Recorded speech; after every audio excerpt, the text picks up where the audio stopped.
Serbia की राजधानी Belgrade के ओहिमेन क्वार्टर नामक प्रदेश पहुंचा हूं मैं। बेलग्रेड की अन्य गली और सड़कों जैसी स्वच्छता यहां देखने को नहीं मिलेगी। यह एक ओहिमेन मोहल्ला होना ही उसका कारण है। 1830 के दशक में अराजक जीवन जीते हुए भटकते रहने वाली जिप्सियों के द्वारा डेरा डाले गए प्रदेश। यहाँ की जिंदगी बिल्कुल अलग तरह की है। अभी बेलग्रेड में सबसे अधिक पर्यटकों के आने की जगह है यह। रास्ते के किनारों की ओर रेस्तराएं और बार उन्हीं लोगों के लिए तैयार किए गए हैं। यहाँ मिहाइलो स्ट्रीट जैसी रौनक नहीं है, बिल्कुल ही एक ग्रामीण माहौल है यहाँ। अब परिष्कृत भाव के साथ वाली स्ट्रीट, पत्थर बिछाई गई सड़क, बेले लिपटी हुई इमारतें आदि हैं ओहिमेन क्वार्टर की खासियत। प्राचीन काल में जिप्सियों के द्वारा टीन के चद्दर और कपड़ों के टुकड़ों से बनाए गए अस्थायी मकान यहाँ हुआ करते थे। उस जमाने में बेलग्रेड नगर की सड़कों पर भटकने वालों के, छोटी आमदनी वालों के, समाज विरोधियों के अड्डा हुआ करता था। यहाँ 1850 तक वह स्थिति जारी रही। अराजकता की जिंदगी जीने वाले कवि, चित्रकार, शिल्पी, संगीतकार आदि के यहाँ पहुंचने के साथ ही यह प्रदेश ओहिमेन क्वार्टर नाम से जाने जाने लगा। वह नाम आज भी बरकरार है। चमकती सड़कें और सुंदर इमारतें आज भी इस प्रदेश में नहीं हैं। यह उत्सव का मोहल्ला है। रेस्तराओं में लोग बैठे हैं। बियर, शराब या देसी भोजन खरीद कर वो लोग उसका आनंद उठाते हुए बैठे हैं। यहाँ डाउनटाउन की गलियों में दिखे जैसे अनुशासन नहीं है। आगंतुकों के द्वारा तेज आवाज में बात करना, गाना गाना, ताली बजाना, नृत्य करना आदि यहाँ देखने को मिलता है। जिंदगी के प्रमुख उत्सवों के अवसर पर वे लोग परिवार समेत यहाँ आते हैं। ओहिमेन क्वार्टर उन लोगों के लिए उत्सव का मंच है। आरंभ के काल में यहाँ जिप्सी आते थे, तो अभी तो बड़ी संख्या में पर्यटक ओहिमेन क्वार्टर का दौरा करते हैं। बिना किसी नियंत्रण वाला ओहिमेन जिंदगी को कुछ समय के लिए ही सही जीने के लिए आने वाले लोग उनमें अधिक हैं। यहाँ की रेस्तराओं में और पीछे की इमारतों के रंगों में एक अनुशासित ढांचे से बाहर निकले हुए भाव नजर आते हैं।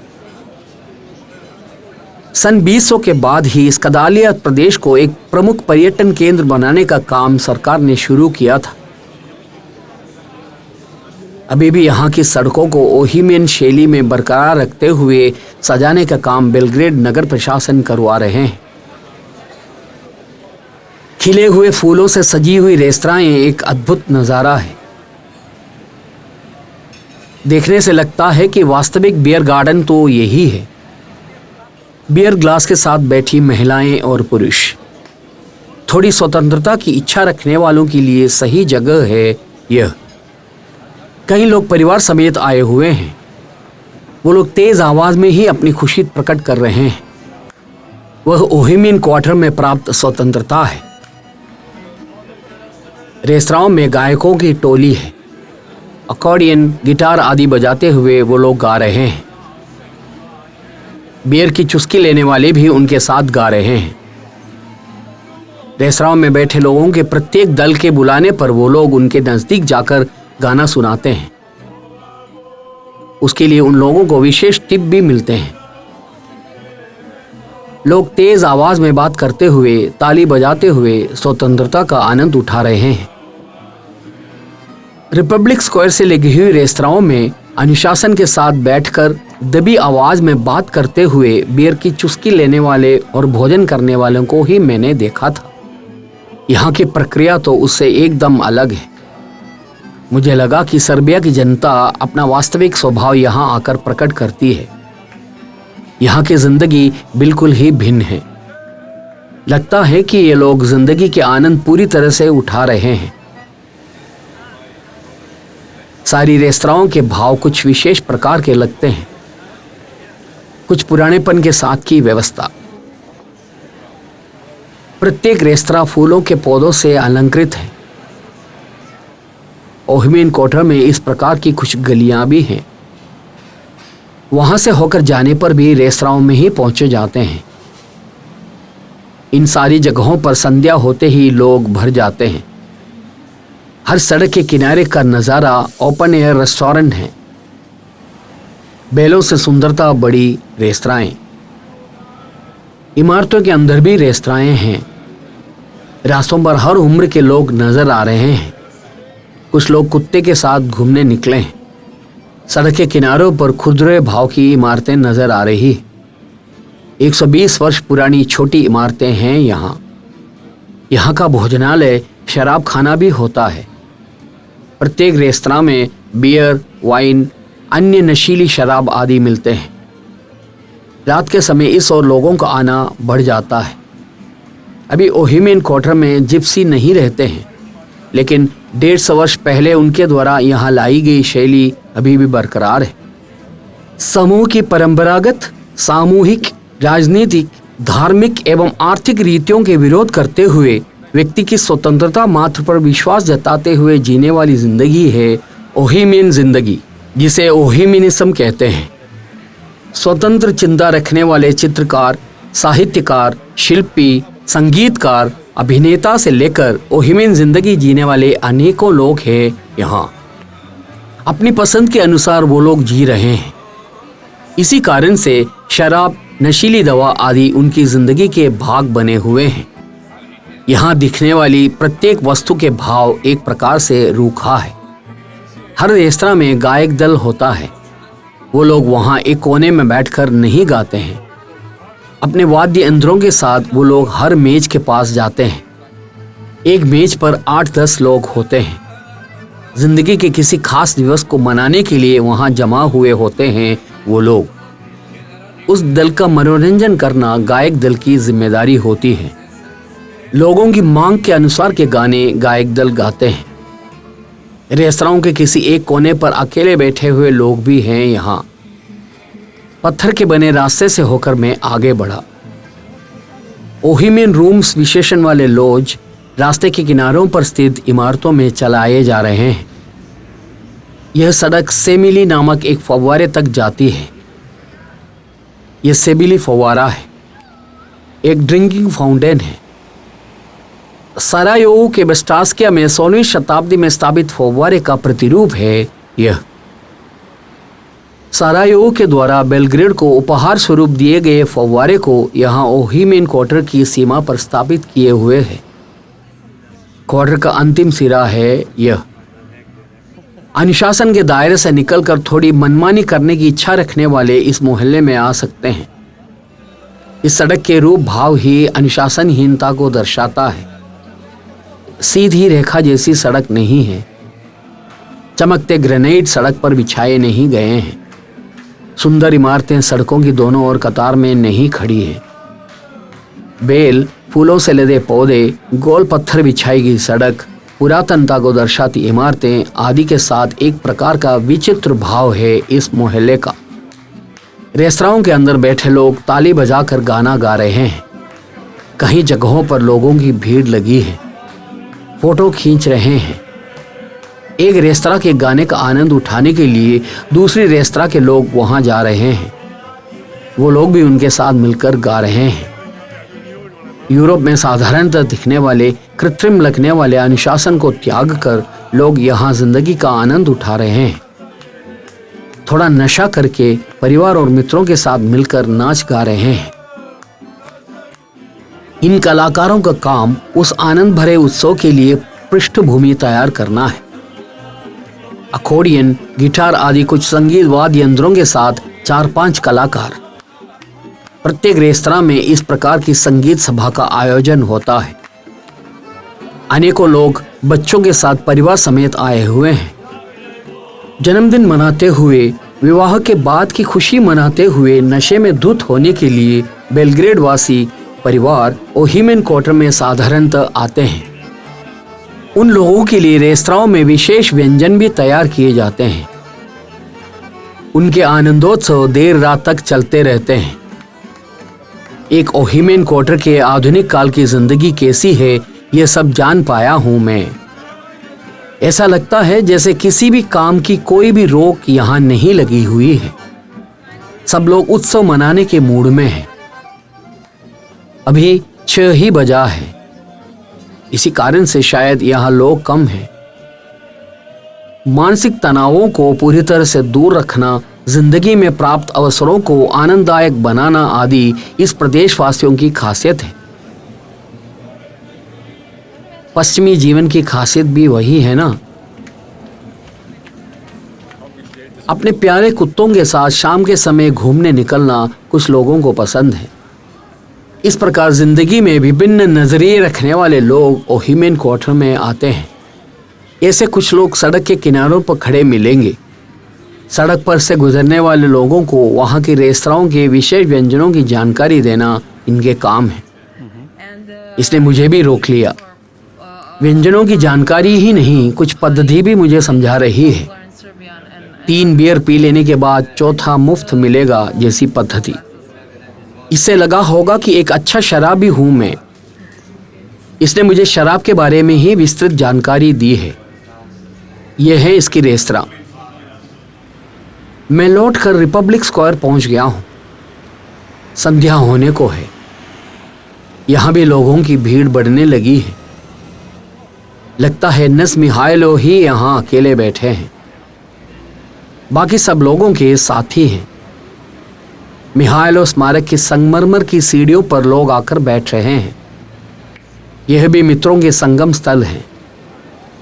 संध्या होते ही रिपब्लिक चौक पर और उसकी ओर आने वाली सड़कों पर लोगों की बड़ी भीड़ लग जाती है। लगता है कि खाना ही इन लोगों को यहाँ इस प्रकार एकत्रित करते हैं। रेस्तराओं की लंबी पंक्ति। बाहर सड़क के किनारों पर खोलकर रखी बड़ी छतरियों के नीचे बैठकर लोग भोजन करते हैं। इमारत के अंदर केवल रसोई ही होती है। मैंने तो कई बार सोचा है कि हमारे देश में भी इस प्रकार इमारत के बाहर सड़क के किनारों पर रेस्तराएं क्यों नहीं चलाई जा सकती है। रास्ते के किनारे पर उसके लिए पर्याप्त जगह नहीं होना ही उसका कारण हो सकता है। उसके अलावा सुंदर चौक भी तो हमारे देश में अधिक नहीं है ना। साधारण दिन की तरह नेस मिहाइलो स्ट्रीट पर आज भी लोग भर गए हैं। मेरा लक्ष्य आज संध्या समय स्ट्रीट पर से होकर चलना नहीं है। कल और आज नगर से होकर की गई यात्रा के दौरान एक प्रमुख नज़ारा मुझसे छूट गया था। वह देखना है। ओब्लिचेव वनाक नामक एक स्ट्रीट पहुंचा हूं मैं अभी। ओब्लिचेव वनाक डाउनटाउन का एक प्रमुख फूड स्ट्रीट है। उसकी एक सिरे से लेकर दूसरे सिरे तक रेस्तराओं की एक लंबी कतार है। सुंदर बियर गार्डन्स, सीधी खड़ी कर रखी छतरियां, उसके नीचे मेज कुर्सियां डाल रखी है। इसकी विशालता तो देखो जरा। यूरोप के फूड स्ट्रीट इसे कहते हैं। बहुत ही मजेदार नज़ारा। बिना लोगों की एक भी रेस्तरां नहीं है। कुछ में कुछ लोग बैठे हैं, अन्य कुछ के अंदर बहुत अधिक लोग। 17वीं शताब्दी में ही ओबेलिचेव वनाक स्ट्रीट बहुत सजीव था। 19वीं शताब्दी के आते ही बेलग्रेड के एक प्रमुख शॉपिंग स्ट्रीट में यह परिणमित हो गया। अभी भी स्ट्रीट की दोनों ओर की इमारतों में विविध प्रकार के सामान बेचे जाने वाली दुकानें चलाई जा रही है। सारी इमारतों के सामने का भाग भोजनालयों के छोटे शामियाने से भरे हुए हैं। ऐसे लगता है जैसे पूरे नगर के लोगों के लिए यहाँ भोज का आयोजन किया गया हो। इस देश के लोग भी इस प्रकार खुले में चलाई जा रही रेस्तराओं में बैठना ही पसंद करते हैं। एक दूसरे के हालचाल पूछते समझते हुए वो लोग वहाँ घंटों बैठे रहते हैं।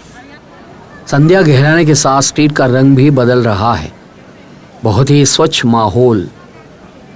इस नगर के हृदय भाग की करीब सारी सड़कें मात्र पैदल चलने वालों के लिए ही बनी हैं। ग्रेनेड बिछाकर बनाए गए रास्ते। इस स्ट्रीट का जरा ध्यान से मूल्यांकन करना। यहाँ के नज़ारों से ये व्यक्त होता है कि एक नगर की स्ट्रीट को किस प्रकार व्यवस्थित रूप से तैयार किए जा सकते हैं।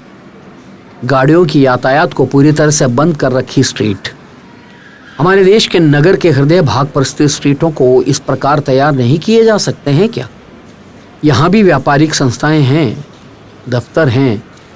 यातायात पर रोक लगी स्ट्रीट पर उन्हें ये लोग कैसे चला रहे होंगे। देखो कि किनारों पर की ये रेस्तराएं कितनी सुंदर हैं।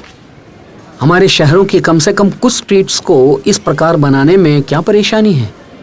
इस नगर को इस प्रकार से तैयार किए गए अनुभव संपन्न इंजीनियर या नगर परियोजनाकार को एक सलाहकार के रूप में नियुक्त करें तो क्या वो लोग हमारे शहरों को इस प्रकार तैयार नहीं करेंगे? सोचने पर वह बहुत ही आसान लगा मुझे। चलकर मैं अभी पॉप लुकीना स्ट्रीट पहुंचा हूं। यहां पर स्थित राजकुमारी यूबिक्या का आवास देखने आया हूं मैं। सड़क के उस पार वो दिख रहा है यूबिक्या राजकुमारी का महल। सर्बिया की सरकार ने उस इमारत को असाधारण महत्व की संस्कृति के स्मारक के रूप में संरक्षित कर रखा है। सर्बिया पर लंबे समय तक शासन करते रहे ओबरनोविच राजवंश के संस्थापक मिलोस ओबरनोविच की प्रथम पत्नी थी यूबिक्या। 1820 के दशक में बेलग्रेड की अद्वितीय स्थापत्य शैली में उस भवन का निर्माण हुआ था। यूबिक्या राजकुमारी और उनके पुत्र मिलान एवं मिहाइलो इस भवन में रहते थे। बाद में मिलान और मिहाइलो सर्बिया के शासक बने थे। भवन की रूपरेखा बेलग्रेड की शैली में है तो भी उसके अंदरूनी भाग यूरोप के राजमहल की शैली में तैयार किया गया है। उस जमाने के भवन निर्माण शैली के प्रतीक के रूप में इस भवन को संरक्षित कर रखा है। अनेकों कमरे और टर्किश शैली के एक बाथ हाउस भी हैं उसके अंदर।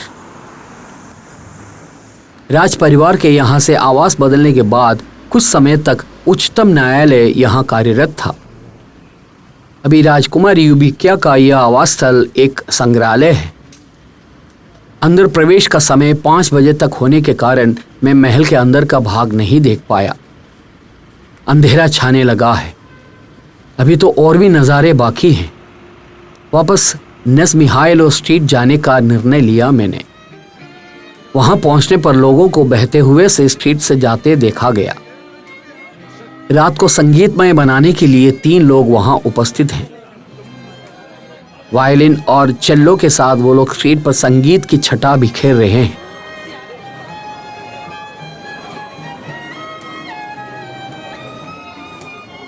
उनके संगीत का आनंद उठाते हुए थोड़ी देर वहां खड़े रहने वाले लोग भी हैं।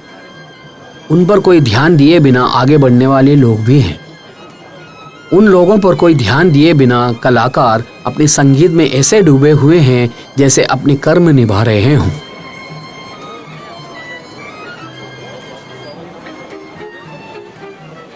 यूरोपीय नगरों की सांस्कृतिक एकता इसी को कहते हैं।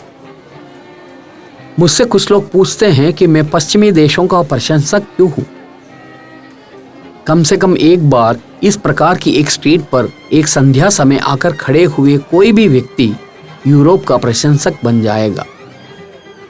कम से कम एक बार यूरोप का दौरा करना चाहिए। ऐसी एक स्ट्रीट पर संध्या समय जाना चाहिए। यहाँ की ठंड, संगीत और स्वतंत्रता का आनंद उठाना चाहिए।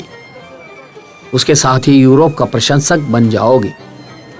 इसी कारण से हमारे देश के युवा अवसर मिलने पर नौकरी की खोज में यूरोप जाते हैं।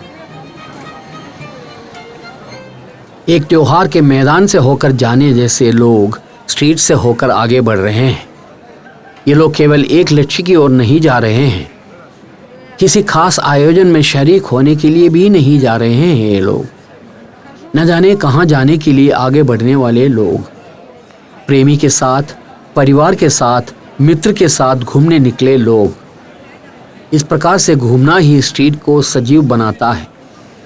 स्ट्रीट की ओर संगीतकारों, चित्रकारों आदि को आकर्षित करने का कारण भी लोगों की ये भीड़ ही है। शाम होते ही लोग सड़क पर निकल आते हैं और आगे की ओर चलने लगते हैं। अनेकों किलोमीटर लंबी चाल, उससे उनके स्वास्थ्य अच्छे होते हैं, मानसिक खुशी मिलती है। पूरे नगर में एक सकारात्मक ऊर्जा का प्रवाह होता है। अनेकों कलाकार, वो लोग अपनी सृष्टि को प्रदर्शित कर रहे हैं, बेच रहे हैं। चित्रों के इस प्रदर्शन से नगर की सुंदरता बढ़ जाती है। मुझे लगा कि रास्ते पर के चित्रों के प्रदर्शन के द्वारा वो कलाकार एक महान सांस्कृतिक कार्य में लगे हुए हैं। ऐसे चलते हुए मैं थोड़ा दुखी हूं। आज रात भर और ही मैं इस नगर में रह पाऊंगा। कल सुबह बेलग्रेड नगर से विदा लेना है। नगर के ऊपर अंधेरा छाने लगा है। बेलग्रेड में मेरे अंतिम दिवस को अस्त होते हुए मैं खड़ा देखता रहा।